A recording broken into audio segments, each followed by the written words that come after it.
aquella noche ya vinieron a casa, allí a la de mi tía Lola, estábamos en cama y empezaron a golpear la puerta, ya los falangistas y la Guardia Civil, y pum, pum, pum, abran, estamos abajo, no nos daban tiempo ni a mi tía a vestirse, ni a nada. Entraron como fieras, le abrió, a mí ya me cogieron por un brazo, yo temblando en camisa y buscando a mi padre por todas las esquinas, viendo por debajo de la cama, ¿dónde está ese hijo de puta? ¿Dónde está ese cabrón?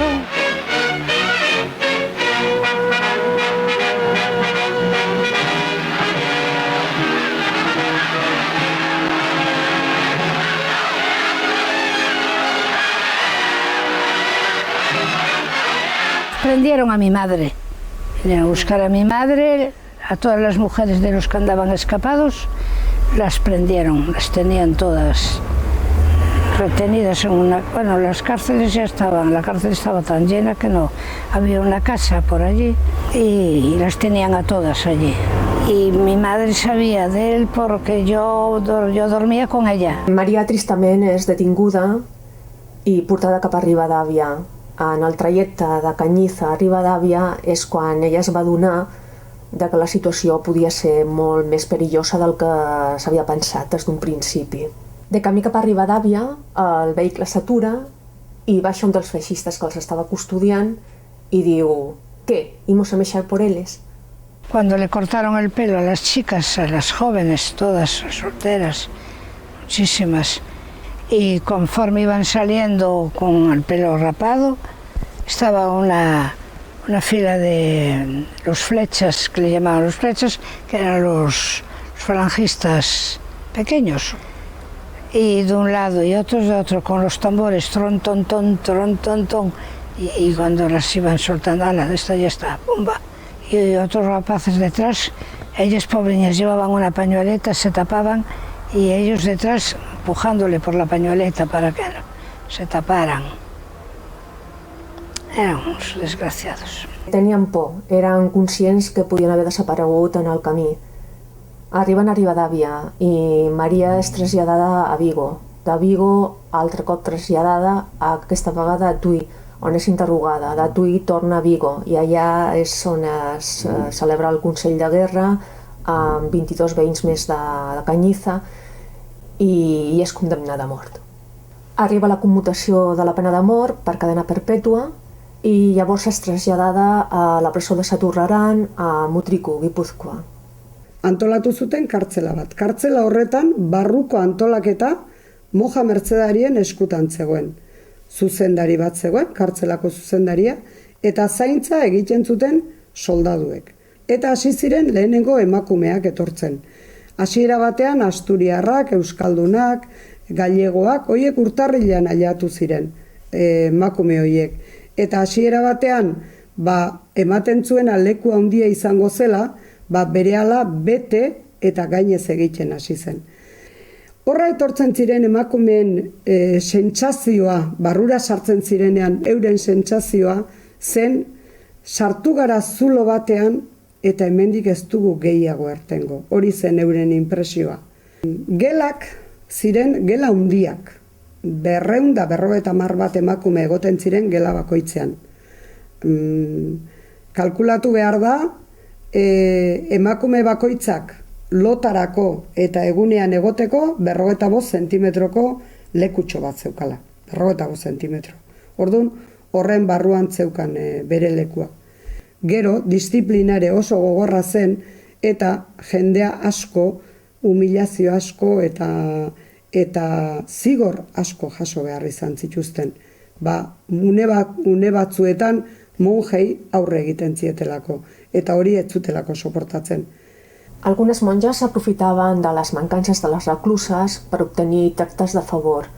Tractes de favor sexual, relacions lèsbiques, fruit de la por, la coacció o la necessitat de les preses. Eta emakumeak erlijioa zela eta ukatzen zirenak, eleizara joatera edo ukatzen zirenak, gero katekesisean denbora bat pasa behar izaten zuten, haiek ere, ez zutelako onartzen monjek hor, kristau etzen inor. Orduan, saiatzen ziren denak kristautzen eta denak eleizarako bidean jartzen.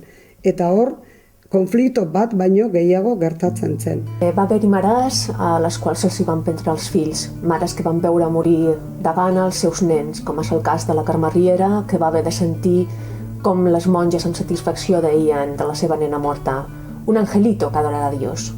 Umeak, hasieran, kartzela irikita lehenengo urteetan, jaio berrietatik, ume txikietatik, 7-8 urte bitartekora artekoak egon ziren.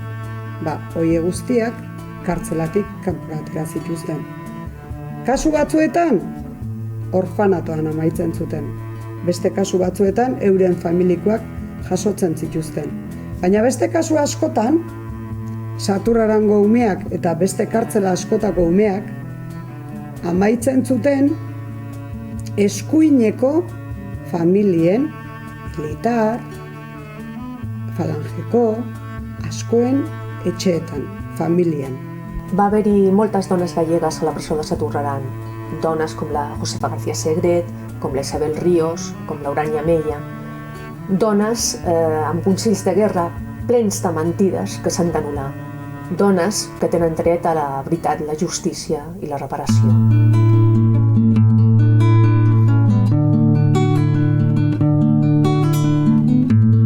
Digna ràbia, digna ràbia.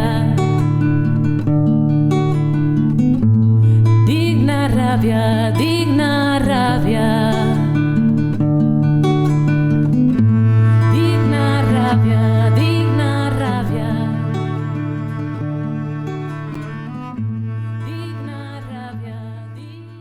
Tras ser duramente castigadas e represaliadas durante a Guerra Civil, a miseria económica, social e política da posguerra cebouse especialmente coas mulleres. Fronte á política igualitarista que foi desenvolvida durante o período republicano, o réxime franquista impuxo unha legislación que excluía as mulleres da vida pública e da actividade laboral asalariada. O réxime franquista adoptará para as mulleres a triloxía nazi, nenos, fogar e igrexa, apoiándose na ideoloxía do vello catolicismo conservador que durante séculos defendeu a sumisión da muller considerada como un ser inferior espiritual e intelectualmente. Desposuídas de autonomía, de liberdade e dun proxecto de vida propio, o cometido social reservado para as mulleres foi o servizo aos demais. Finaliza la guerra, las mujeres están solas.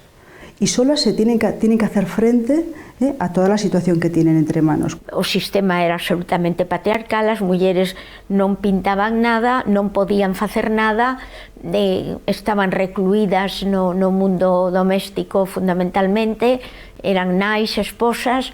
En los años 40 el nuevo régimen impone además un nuevo imaginario de mujer. O sea, se va a vender una nueva mujer. La ideología que impera es la mujer ama de casa.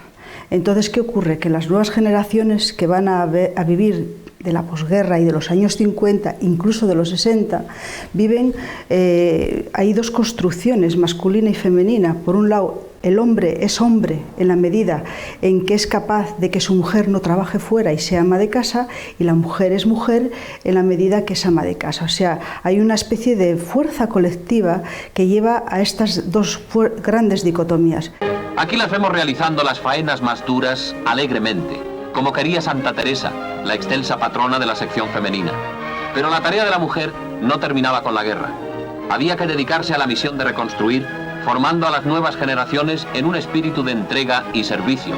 A ideoloxía, evidentemente, a ideoloxía era totalmente que era a falange. A muller tiña que estar supeditada ao home, tiña que ser el alma del hogar, la que le hiciese las cosas que o marido, cando chegase a casa, que se sentise cómodo, había que esperarlo, vamos, que se sentase, poner as zapatillas, no procurar non molestarlo, era el rei de la casa e la creación. A muller foi educada, sobre todo no tempo da ditadura, cando as mulleres eran enseñadas somente para procrear, para obedecer, para ser sumisas cos homes, para complacer aos homes, e todo eso fai que os homes tamén se sintan autorizados a exercer ese poder. Ese poder que logo algúns convirten en violencia, non?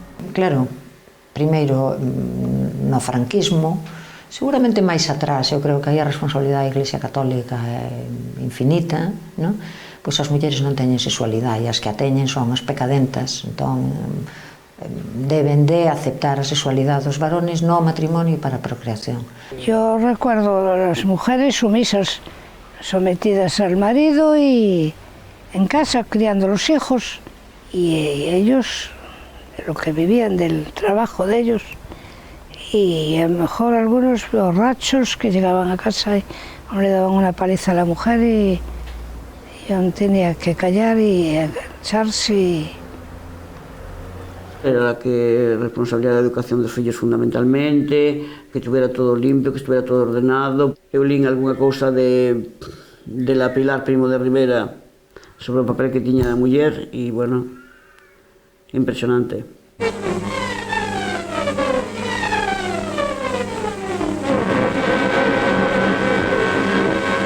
Queremos participar desde nuestro puesto en la revolución de la falange. Hay competencia entre ellas cuando tienden sus sábanas, a ver quién las tiene más limpias y quién la tiene encoirada. Esta muller pon a roupa encoirada no balcón, que vergonza. Entonces, entre ellas hay una competencia de limpieza, pero eso es la ideología que está imperando, ¿eh? O sea, tú eres una mujer válida, tú eres una mujer que das incluso prestigio a tu familia en la medida que eres limpia, ¿eh? Eres limpia y, bueno, y alimentas bien a tus hijos, ¿no? Toda la ideología de la sección femenina va a recaer en las niñas de la posguerra. Estas niñas de la posguerra tienen que guardar largas colas para coger las cartillas de racionamiento. Su formación en los colegios, bueno, en las escuelas públicas de la época, es muy escasa, solamente hasta los 12 años, hasta que hacían la primera comunión. ¿Y qué profesión podían tener estas niñas? La profesión de estas niñas era una continuidad del grupo doméstico, es decir, o costureras, si la situación económica de la casa era un poco mejor, iban hacia maestras, enfermeras, matronas, asistenta social.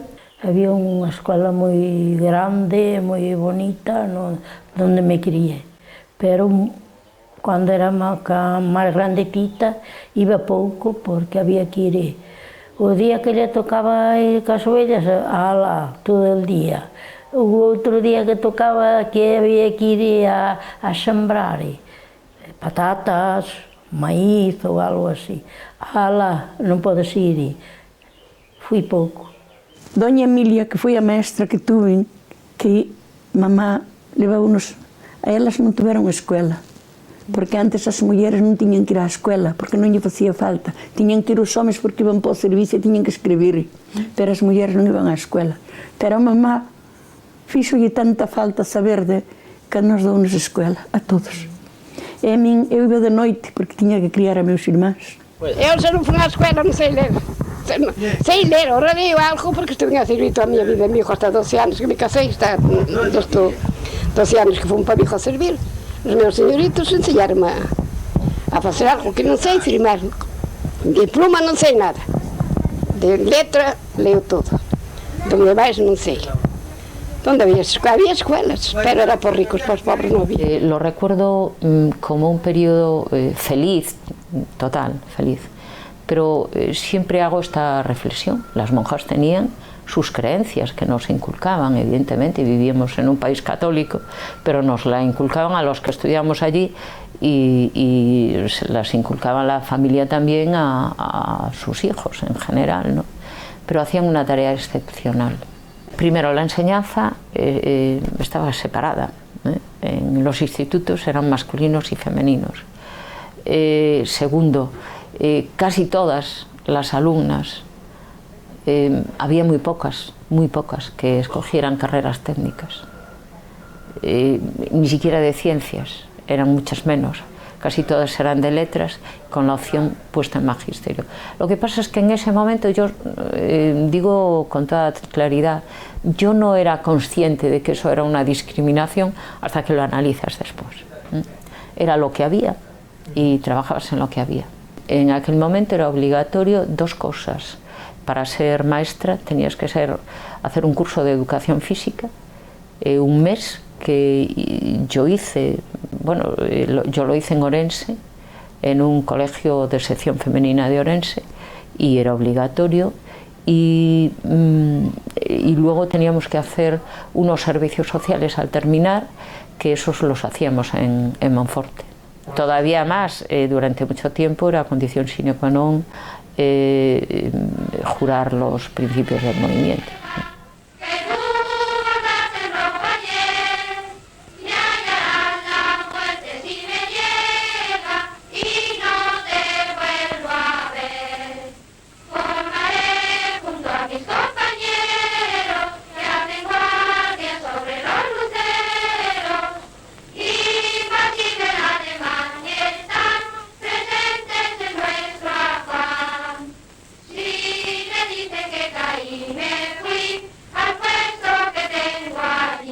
Pero hoy la mujer también tiene obligaciones patrióticas que realiza a través del servicio social, mediante el cual se incorpora al servicio directo de España.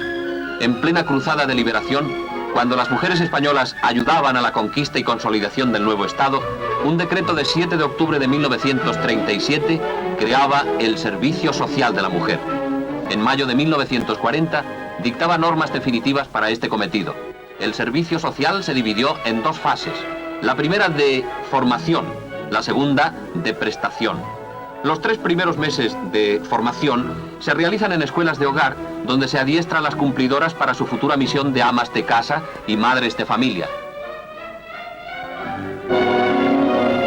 El periodo de prestación, que completa al de formación, se realiza en instituciones benéfico-sociales y asistenciales. Cuando han terminado los 6 meses de servicio, en las 2 etapas previstas, recogen el certificado de haber cumplido este importante deber nacional que las capacita y las favorece para todos los actos de la vida civil.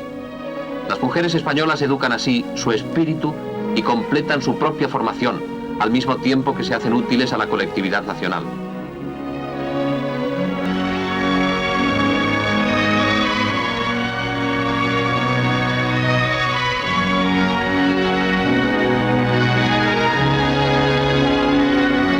Sabíase que para despois conseguir un traballo necesitaba o servizo social e o permiso dos homes, porque se teu home non che daba permiso non podías traballar. Entonces eu fiz un servizo social, correspondeume o hospicio, aqueles cativos que a situación en que estaban eran moi duras.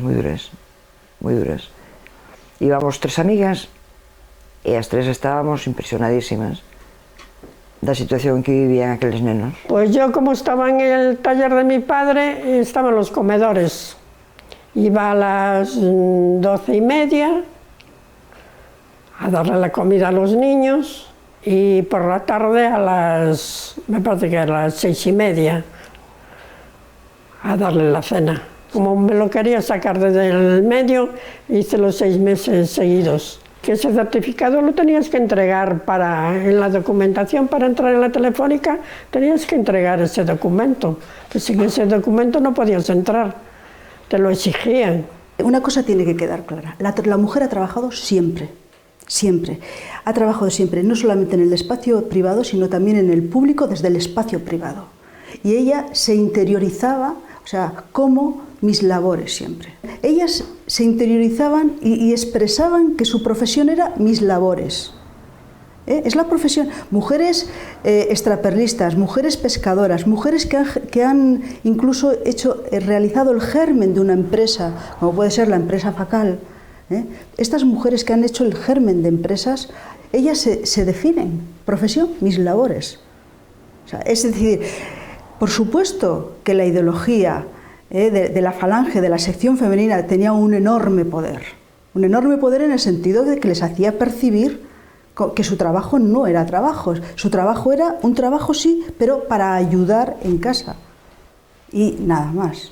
Ellas eran mis labores. Miña nai sempre, o domingo lavaba o día inteiro miña nai botaba a lavar, porque éramos moita xente, pola semana pois algo, pero o grueso ela dicíame ás veces, porque eu despois o domingo, porque daquela traballábamos o sábado incluída, e despois E o sábado non me chegaba nada, o domingo non me chegaba nada, o domingo para limpiar a casa, bueno, entonces decíame ela, calquera día a veces me vir buscar morta ao pilón.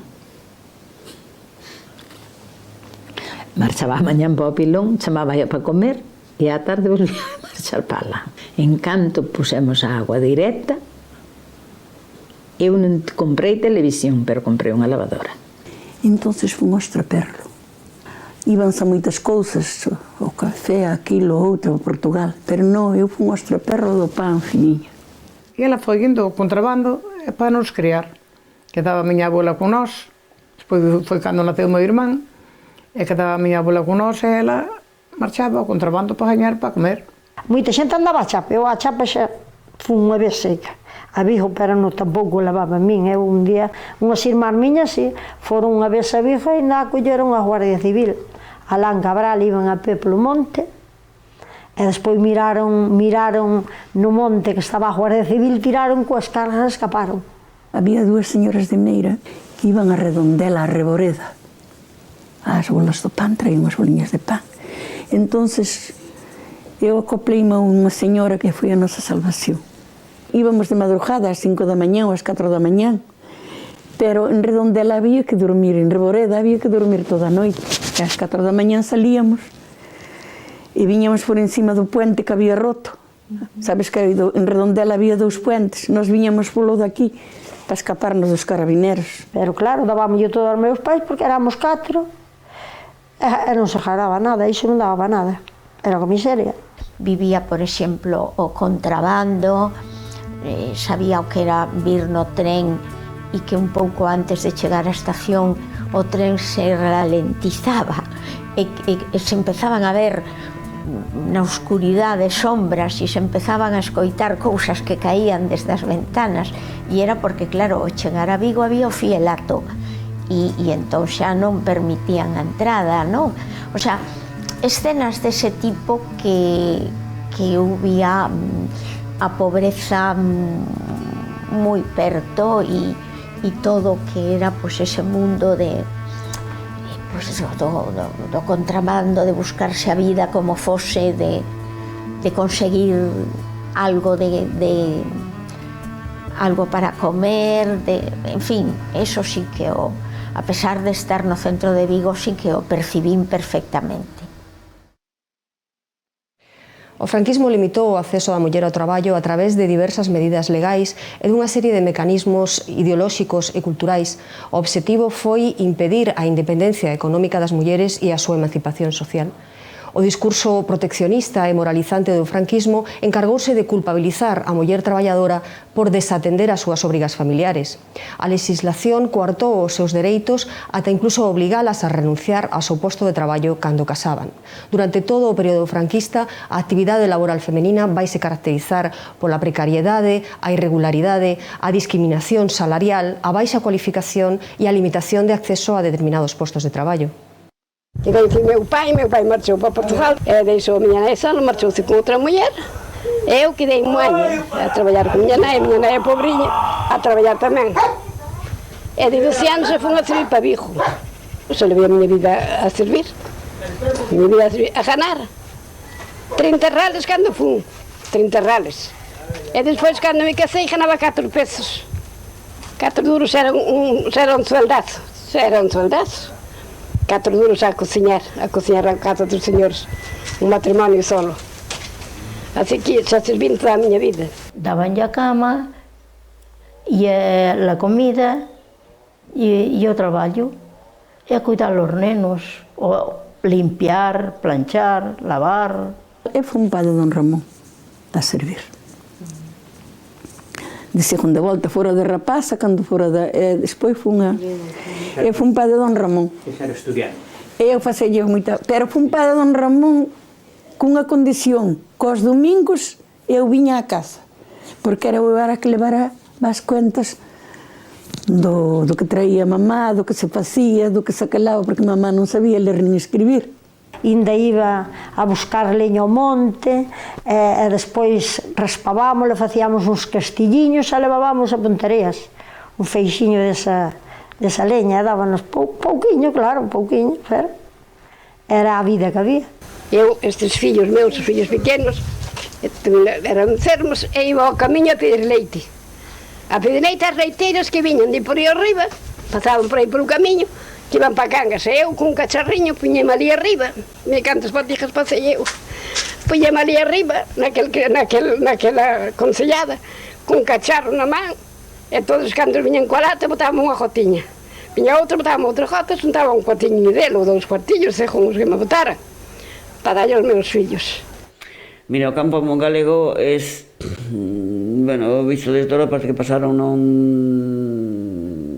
50 anos, estamos agora máis ou menos que pasaron, non, senón que pasaron 200, porque aquelo era, no campo galego non chegaba prácticamente os coches a maioría das casas, non había corriente, non había cuartos de baños na maioría das viviendas, as cuadras estaban dentro das casas.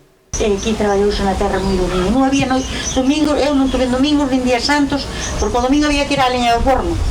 Pero daquela era máis que se botaban patatas, cebolas, ervillas, esas cousas. Pero traballábamos moito, porque traballábamos moitas vegas de fora da xente, a medias. Tamén tiñamos moitas vegas dos ricos, que se quedan de campo e todo. Os que tiñan, non tiñamos que ser as medias todo. Ovellas, un par de ovellas e galiñas e un cerdo, en principio matamos, despois xa deixamos de matar. Porque había que facer o abono para todo iso. E había que ir a buscarlo o estrume. Pois sacábamos tempo para todo. Porque despois mitad do millo, mitad do feixón, mitad de todo levaban eles. E nós traballábamos para eles, verdadeiramente, para eles. Entón falábamos moito da situación que se vivía nas nosas casas, non? En canto a que o traballábamos moito nas casas, colaborábamos en todo o que era o traballo de recoller a erva seca, recoller o cereal, estar coas vacas, e entonces, bueno, nós o que víamos é que na casa que se traballaba a tope, que o que pagaban polos animales non valía nada, que moitas veces íbase cos animales á feira e era un pouco ríanse de un, que era a expresión que se utilizaba, ademais, entre os nosos pais e as nosas nais, non? E que, bueno, que non se valoraba o noso traballo e o desprecio que se vivía, non? Esto es un gran drama para las mujeres, porque encima trabajan muchísimo en economía sumergida, porque son costureras y no está registrado por ninguna parte, o son rederas y no está registrado, o trabajan para alguna fábrica en casa pues haciendo celofán y no está registrado, y no tienen seguro, no tienen seguro, o sea, no están pagando la seguridad social, son amas de casa, dependen del seguro del marido. E incluso, ademais, naquela época, incluso as rapazas que iban a traballar e que pagaban para que se enseñara, era algo inconcebible, non? Que traballabas para unhos señores, encima lles pagabas porque te enseñaran. Estabas producindo para eles. Porque son os sinvergüenzas os ladróns. Encheron o bolsillo todo canto puderon, e a hora de que o teñen que lárganos a todas para fora con unha patada no cu. Mozas, vellas, a todo o que sea. Aquí comíamos, aquí cenábamos, aquí almorzábamos, aquí dormíamos.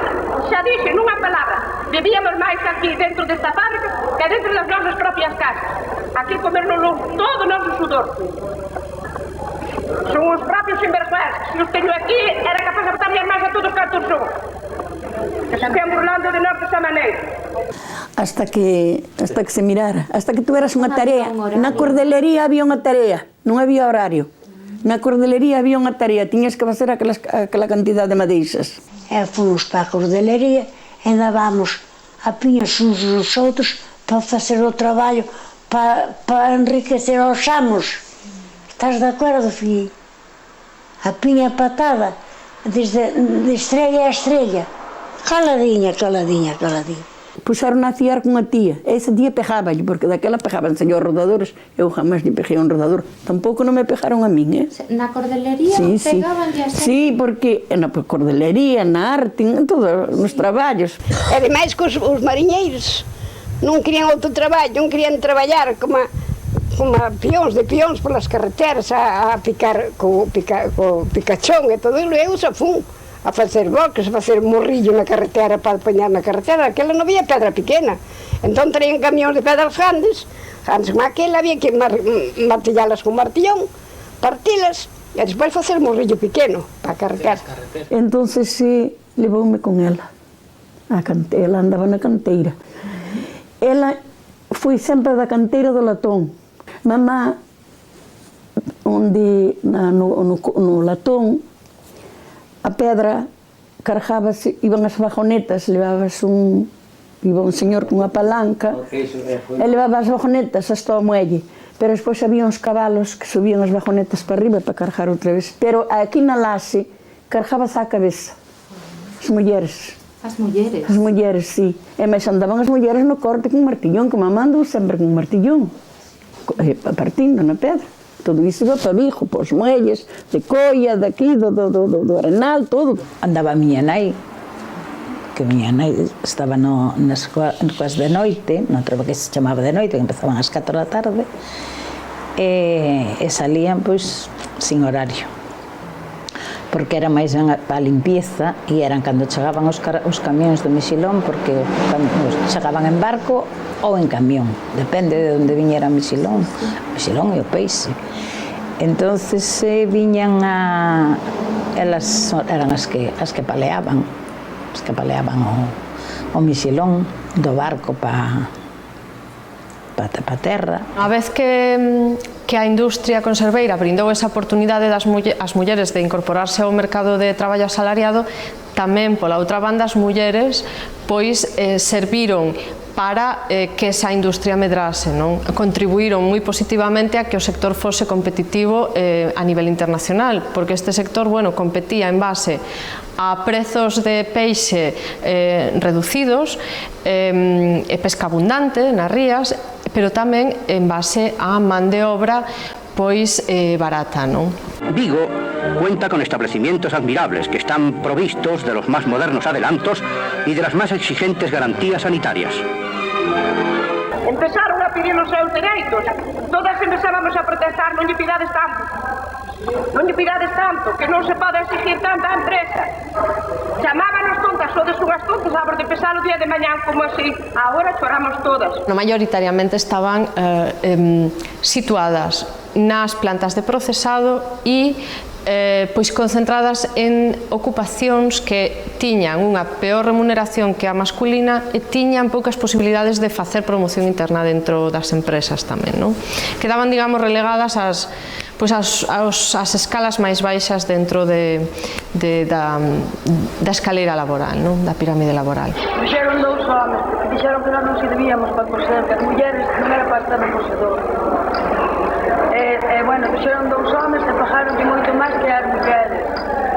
E os homes cosían aquelas horas e despois estaban libres. As mulleres que tiñan que coser e máis facer outros traballos máis leixeiros. Despois a maquinaria nova que fixeron no cosollo, que é outra distinta, pois eles cosían unha hora, outra, despois eles descansaban esa hora. Pero nós salíamos de coser aquela hora e tiñamos que ir facer outros traballos a todos os sitios. Limpar caños, baldear ou palear un mixiñón para a cova ou desatascar aquí, desatascar alá. E eles sempre libres e ganando moito máis que nós. Entón encontro as mariscadoras que me empezan a poñer a cabeza así, de discriminación total, de marxinación total, e que na cofradía non nos fan caso, que a cofradía non sei cuánto, que un patrón maior que me dimenta, ou sea, patrón maior non consinto que unha muller se sente no cabildo. Pois me encontro o mundo do mar, é moito máis machista ainda que do campo. Era tremendo. Pero totalmente marginadas, totalmente puteadas, sin tener dereito ni acceso a nada. Moitas ni siquiera eran socias, o sea, eran socias non sabían nin os dereitos que tiñan. Cando empezamos a organizarnos e dicíamos que pediran os estatutos da cofradía e non os querían dar. Porque aquí todo o traballo foi para as mulleres. Aquí quen traballa, quen se controla o traballo é nós. A quen se maltrata é nós. Nunca se maltrataron os homens. Os homens sempre salían unha tomada chiquita, a de Urranga, a de Cholo, onde puderan. E sempre fuman pipillos, as mulleres non. Aquelas andan vigiladas e controladas. Últimamente, para ir ao cuarto de aseo, había que pedir a chave, porque non podíamos ir.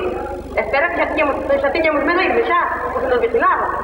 Tomábanos horas para todos. Si estamos traballando acojonadas desta forma, e agora unha patada así, a ver que é isto, que vamos a facer? Eu dicía, tedes que estar nos órganos de poder, porque aí é onde se deciden as cousas. Vos non podes permanecer fora, tedes que estar aí.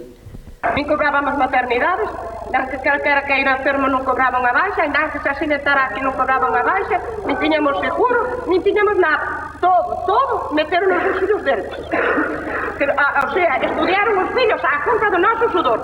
Teñen os fillos ás carreiras gracias ao noso sudor. A dar aquí o sudor desde meniñas hasta vellas. Neste momento, cando empecé a traballar, estarían un 10% afiliadas á Seguridade Social. Si chegaba, que non sei se chegaría. E eu lle dixen un día a Rosa, estas mulleres non saben a que están renunciando, porque sempre é así, por a educación que tuvimos, todo lo hacemos para os demás, todo para os demás, e nos quedamos aí como gilipollas. Eu tuve un caso dunha tía miña, unha tía política, era a muller dun tío, dun irmán de meu pai, que traballaba de noite, traballaba na fábrica de noite, ela, no turno de noite. E cando chegou a edad da xubilación, pois non tiña. Ela xubilouse a traballar aínda e non tiña o tempo, e daquela eran 10 anos e ela levaba 14 ou 15 e non tiña cotizado. Menos mal que ela tiña as nóminas todas, desde o primeiro día, e tuvo que denunciar a empresa, entonces ganou a xubilaron, pero así era. A administración sigue tendo para tratar a explotación agraria familiar, que é mayoritaria en Galicia, e non é mellor nin peor, é unha figura, e ten o mesmo concepto que aplica o mesmo esquema que se lle aplicaba á familia patriarcal. A familia patriarcal, pois o cabeza de familia é o dono de todo, e neste caso o titular da explotación para a administración é o dono de todo. En la feria ganadera no impera el matriarcado. Aquí es el hombre el dueño y señor. Sucede que, cando hai unha parella, o titular da explotación maioritariamente son os homes, pois legalmente as mulleres non teñen dereitos. Non teñen, legalmente, os ingresos non son delas, porque son do titular da explotación. Entonces, cando tu faz a declaración da renta, eses ingresos son do titular da explotación. Eso, aínda que estén pagando a Seguridade Social Agraria, porque despois hai o caso de que por razóns económicas, algunha cultural, pero as menos, hai moitas mulleres que están traballando sin cotizar. Fundamentalmente son razóns económicas, que as explotacións non dan para pagar os dous e paga un, e que normalmente quen paga é o home. Bueno, pois tamén podes facer unha cousa, pois dille ao teu home que non paga a Seguridade Social, paga a ti, a ver se te acepta, porque vos sabedes o que estás renunciando. O sea, ti traballas fora igual que él e logo faz todo da casa, pero logo, cando chega o día da jubilación ou cando non podes traballar, dependes do teu home, dos teus fillos, se queren pagarte un café. Sí, la ley que les obligaba a dejarlo cuando se casaran. Pero eso era en todas las empresas, o sea, fue una ley general. Mujer que se casaba, mujer que tenía que dejar el trabajo. Cuando murió Franco y vino la democracia, las que habían dejado el trabajo intentaron volver, no lo consiguieron.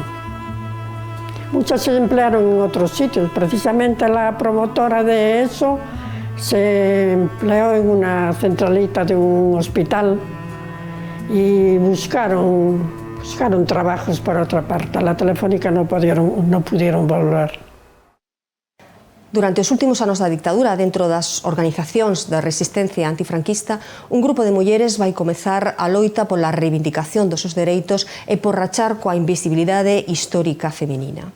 Este grupo de mulleres feminista houbo de facer fronte á mentalidade machista e patriarcal arraigada non só nos homes e nas mulleres da sociedade conservadora e tradicional, senón tamén no interior das organizacións de esquerda. A sensatez e a xustiza das súas reivindicacións, unha considerable unidade de acción e a forza e a capacidade transformadora do ideario feminista conseguirán significativas reformas legais para reparar a histórica desigualdade entre os homes e as mulleres. Naquel momento eu tamén coñecía a outras mulleres, coñecín a outras mulleres loitadoras, non pegado, creo que ao principio era Usoa, e logo xa se empezou a ver algunha máis, pero incluso de outros partidos, do PC, de tal, porque naquela, bueno, pois había moita máis relación, digamos, entre a esquerda, non? E entonces, pois, tamén me decataba de como estaban tratadas aquelas mulleres, non? Ou como vía, pois, nas reunións de algúns partidos, como logo eran as mulleres as que recollían os cinceiros e baleiraban e limpaban. Eu entrei no partido no 70. Eu e moitas máis mulleres, porque veíamos a necesidade de implicarnos, de tirar pa diante, veíamos os problemas existentes e veíamos que non, que solamente eso que estaban os homes, e nós tamén queríamos participar na medida das nosas posibilidades. Eu entro na universidade no curso 68-69. E xa nos organizamos, pois empezo a organizarme, comités, despois eso se formaliza un pouco máis adiante. Eu creo que o meu feminismo, sin que a palabra este aí, nace aí. Por qué? Pois porque éramos moi activas, porque repartíamos propaganda, porque nos reuníamos clandestinamente, porque non nos interesaba a vida que veíamos das nosas nais, non a veíamos ben. Cuando se empieza a hablar con nosotras de lo que tal, de que tenemos que implicarnos con la sociedad, que esto y que lo otro, tal y cual, una de las consignas que nos dieron fue entrar en la Asociación de Amas de Casa. Ahí sí que estaban las falangistas, ahí estaban de todas. Entonces yo me hago socia de la Asociación de Amas de Casa en 1969. Y tengo el número de socia 31. Y conmigo entramos más, entra Sari, entra la mujer de Riobó, entra la mujer de Miramontes, entramos un grupo de mujeres. Realmente as mulleres non militaban. O que pasa que, aínda que os homes tamén, realmente moitas mulleres, porque eso despois faleino con elas en moitas ocasións, as pobres ás veces estaban porque non sabían, o me faltaba da casa moito, e íbase, tampouco lles explicaban demasiado porque tiñan medo realmente a que os detiveran e que elas comprometelas tamén a elas, non? É dicir, un pouco paternalistamente se cabe tamén, non? É dicir, as mulleres eran, en certa maneira, menores de idade. E que incluso estando xa no partido, non? Daquela, os homes e as mulleres tamén que éramos culpables. Estábamos nun segundo plano, o sea que se había que ir a un sitio, primeiro eran os homes, se había que quedar cos pequenos, quen tiña que quedar era a muller, porque o home estaba moi ocupado, tiña moita responsabilidade, o sea que eu penso que se abusou un pouco da muller, que nos utilizaron. Como eu explico en Cólera, non? Si é un libro escrito desde unha perspectiva masculina, porque se eu escribira iso desde unha perspectiva femenina teria que chamarse Cóleras, porque había outra cólera tamén por parte das mulleres que era o non ter espacio ou non contar con nós, as machadas daquela, os homes de esquerdas desde logo eran tan machistas como os de dereitas, non había ninguna diferencia e supoño que hoxe tampouco debe haber demasiada, non? Pois eu recordo en reuniones do Consello Nacional, que entonces non se chamaba así do MC, era unha cousa moi clandestina e moi... Pois que cada vez que eu empezaba a falar había un que se levantaba a facer pis e a min aquilo me deixaba cao e dicía, pero que pasa, non? Ese tipo de cousas que dices, es que non acredito, hombre, te pasa algo. Cousas dese tipo, que non é...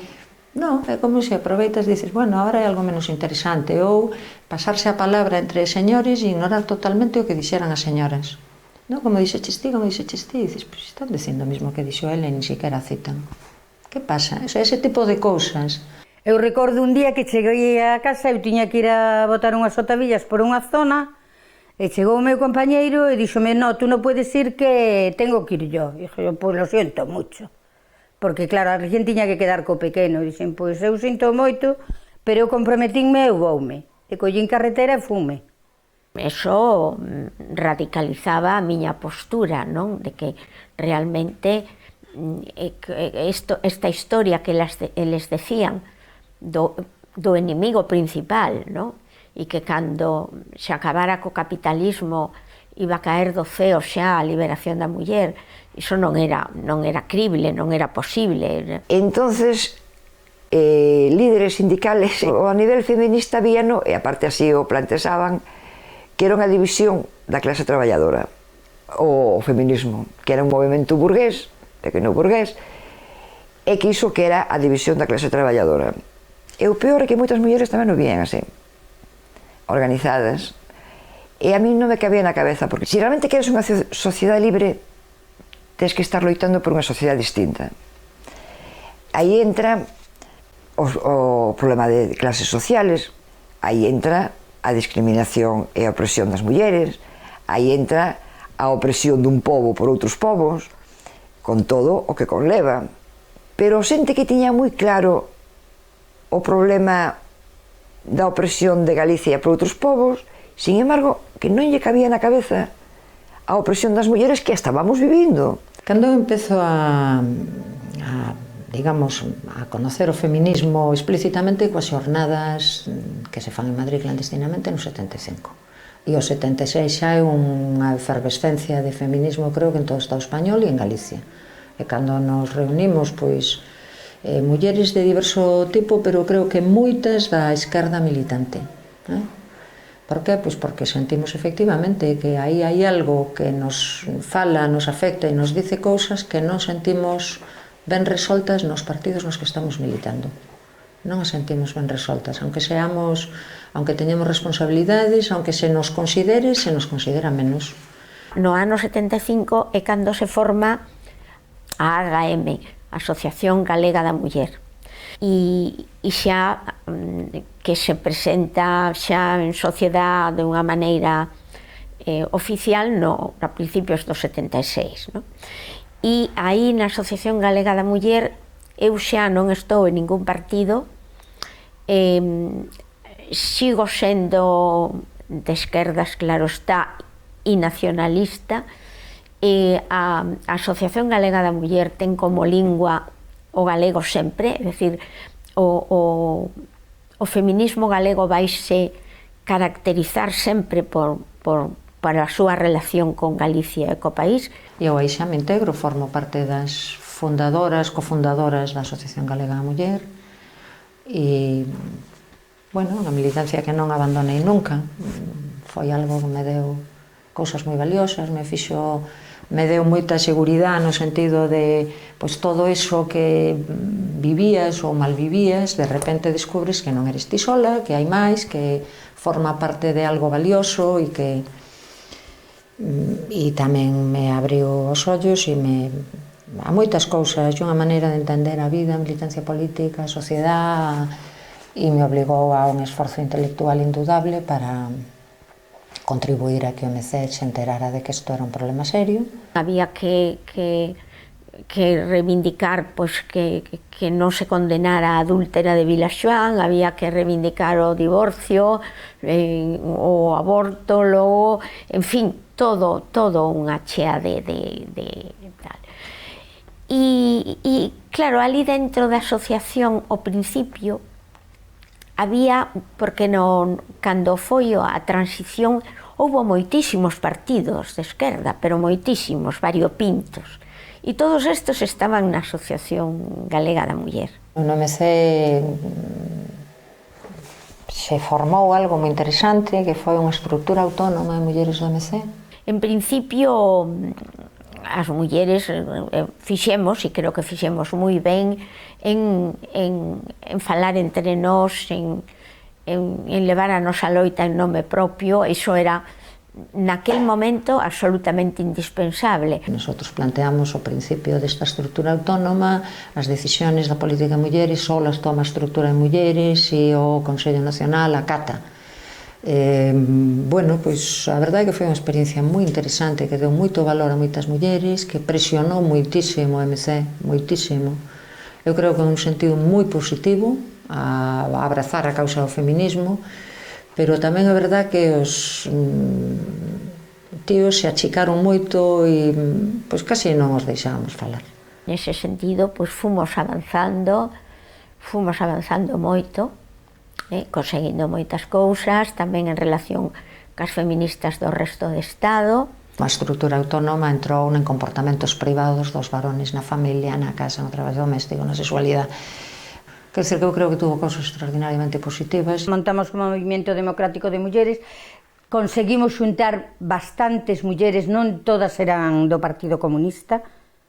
No movimento democrático había moitas mulleres que non eran comunistas, que sí simpatizaban con nós, pero que non eran para nada comunistas, pero que tiñan unhas ideas progresistas, era xente traballadora. Empezamos a ver eso, en que as mulleres tiñamos que coller as riendas da nosa vida, que non podíamos permitir que sempre foran os homes os que nos dixeran o que tiñamos que facer e a onde tiñamos que ir, senón que tiñamos que ser nosotras as que víramos as necesidades. Nosotros procedemos basicamente, a maioría mulleres activas que están estudiando, que están en partidos políticos ou en movimentos sociais. Con toda a lógica, isto ten que ser así. E nos diriximos dun modo moi importante a mulleres que están nos partidos, digamos, os sectores activos da sociedade, non? Hai que cambiar esos sectores activos. Esos sectores activos nos miran con gran desconfianza, partidos políticos, sindicatos, nos miran con gran desconfianza e dicen unhas cousas de nosotros alucinantes. Bueno, por suposto, somos burguesas, somos antinacionalistas, depende de que punto se fale, somos antiobreiras, somos o que queremos é romper o pobo, o que queremos é romper a clase obreira, o que queremos é... Bueno, cinturón de seguridade para aislar as propias mulleres da influencia do feminismo, non? Unha cousa era que participáramos as mulleres e outra cousa era a toma de decisións, non? Os órganos de toma de decisión eran, tanto naquel momento no sindicato como aínda moito tempo despois, incluso estando eu na Secretaría Xeral, eran fundamentalmente homes, quen participaban na toma de decisións. Entonces, a ver, aquí o feito de que non hai que engañarse, o feito de que unha muller se incorpore a un órgano de dirección dun sindicato, ou, como foi o meu caso, a Secretaría Xeral, que é o órgano de máxima representación, non quere dicir que automáticamente a mentalidade cambie e as actuacións que se fan cambien. Eso é un proceso. Pero naquele momento foi duro. E che dicían como vamos a estar a reivindicar un traballo para as mulleres cando están despedindo os homes, que parece un tópico, pero che dicían. Pasamos dunha ditadura de vivir atrincheradas, encerradas, a poder ter un pouco de liberdade, recoñecernos a nós mesmas, recoñecer os nosos dereitos e empezar a camiñar de cara á liberdade. Entón empezamos a facer traballo de formación e de información, máis ben, no sentido pois de falar de cuestións como anticoncepción, falar de cuestións de saúde, pero referidas ás mulleres, non? E bueno, por nese sentido, creo que empezamos así pouco e a pouco a traballar con mulleres e dai por fomos dando pasos. Chegou un momento en que nos empezamos a plantear que a política agraria nos discriminaba plenamente, empezamos a ter problemas ca seguridade social, que non admitía a mulleres en algunhas recaudacións que estaban casadas con homes que traballaban fora da explotación e ganaban máis ca elas, entón negabanlles as altas, e, bueno, todo eso foi, pois, un pouco xenerando unhas dinámicas donde fomos encauzando loitas que eran discriminatorias para as mulleres labregas e que nos permitían facer un traballo para que as mulleres se foran incorporando. Conseguimos romper ese cinturón e conseguimos pouco a pouco ir calando, ir creando inquedanzas en mulleres que estaban nos partidos políticos, nos sindicatos. Non se entendía e aparte o atacaban o movimento feminista e as reivindicacións. E foi unha etapa, pois, dura, pero como eres nova, estas ilusións do mundo, e tamén se foi conseguindo que as mentalidades cambiaran. Que eu creo que sí, que contribuíron a cambiar cabezas, modos de pensar, modos de entender a vida das mulleres, en unha sociedade moi dominada, moralmente moi dominada pola Iglesia. Pero sí, eu creo que se moveron moitas cousas e que, desde logo, o feminismo contribuiu de modo poderoso. Na loita e no traballo das mulleres para incorporarnos aos órganos de dirección e para incorporarnos ás tomas de decisións e para participar, é un traballo que non se pode deixar nunca, porque tes algo conseguido e de repente podes ver que todo o que conseguiche en moitos anos, que pode a dirección ser copada por homes ou por persoas que non teñan ningunha sensibilidade co tema feminista, polo tanto, coa participación das mulleres e ca loita das mulleres, é cambiar totalmente a situación nunha organización. Será difícil na medida en que teñas mulleres formadas e conscientes de que queren participar, pero vamos, que eso pode pasar en calquer momento. En calquera organización que son fundamentalmente masculinas, e xa non só no campo, a ver, as estruturas, despois, ao mellor, hai moitas mulleres participando, non? Pero eu ainda me falta unha para conocer a primeira secretaria xeral dun sindicato no mundo asalariado, tanto aquí na Galiza como no Estado.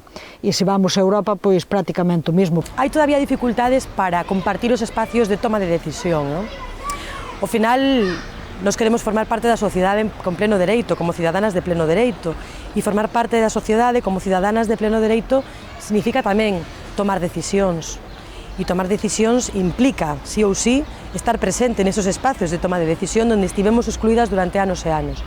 Polo tanto, eu creo que aí é onde hai máis resistencias. Se faláramos do ámbito cultural galego, por exemplo, datos relevantes, se collemos as cúpulas do Consello de Cultura Galega, Real Academia Galega, das revistas de cultura, son tan abrumadoramente masculinas.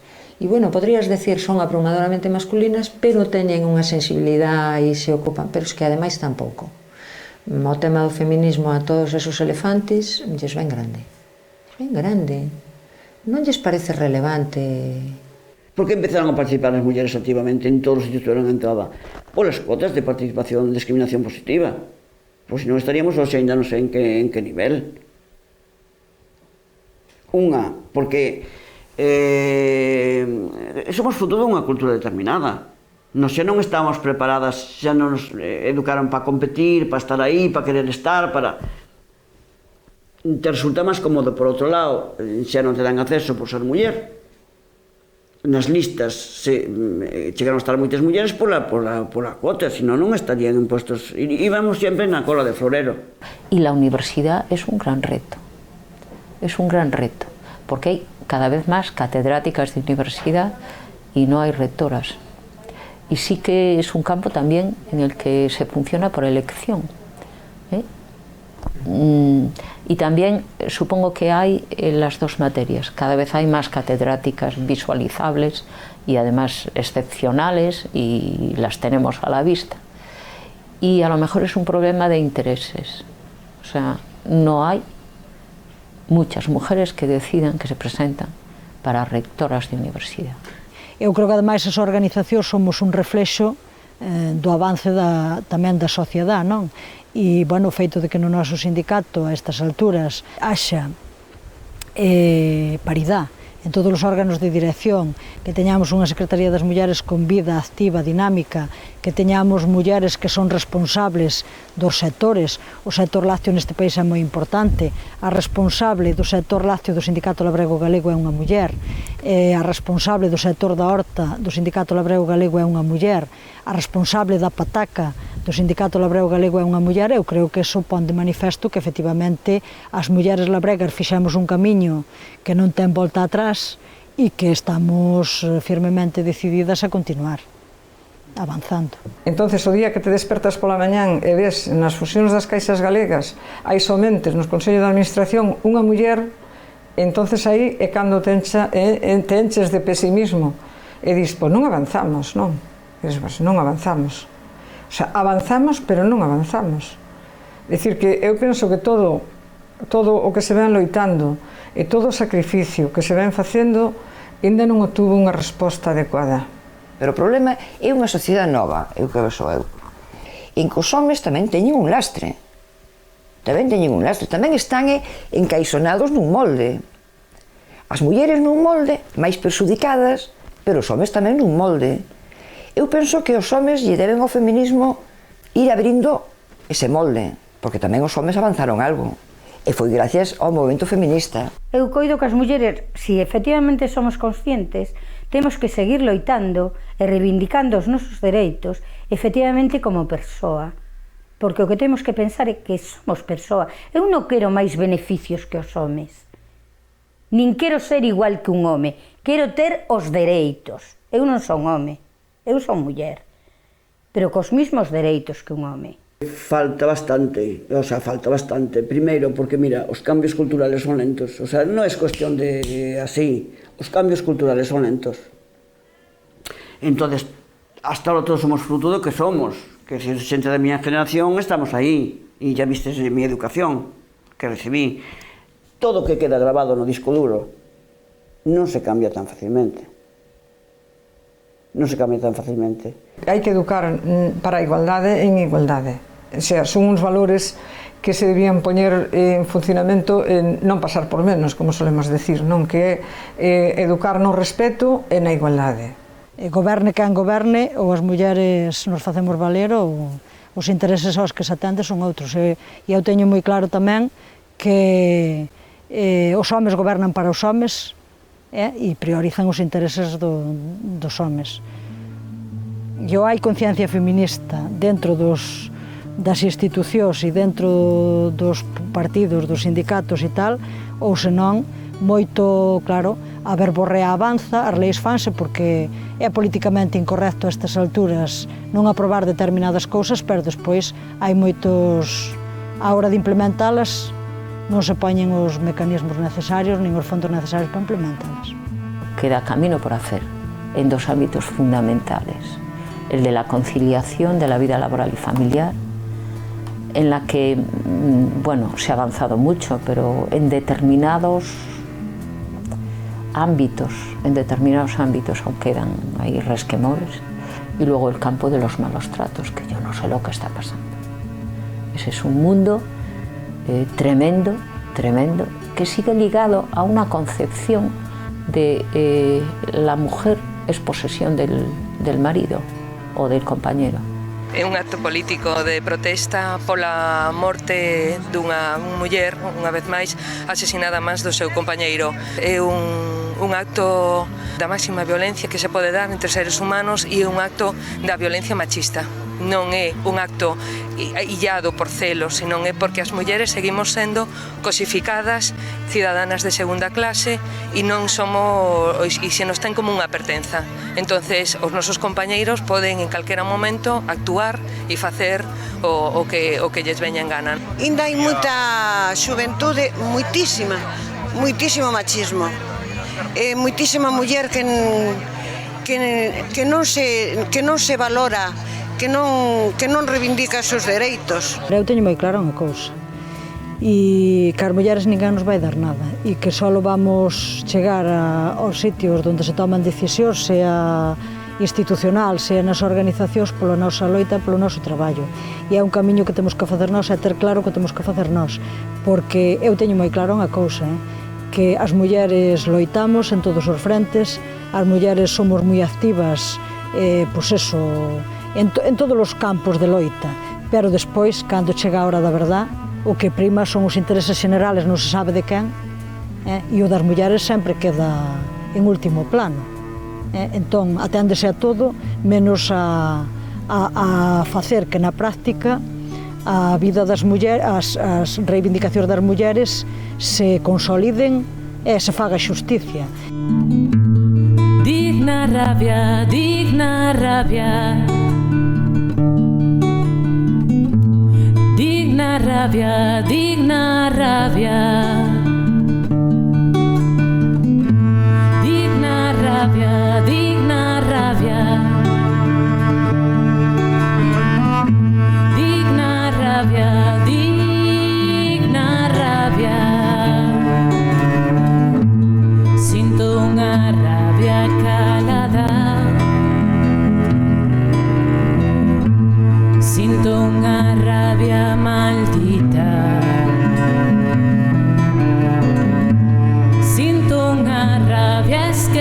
vida. Sinto unha rabia tan digna.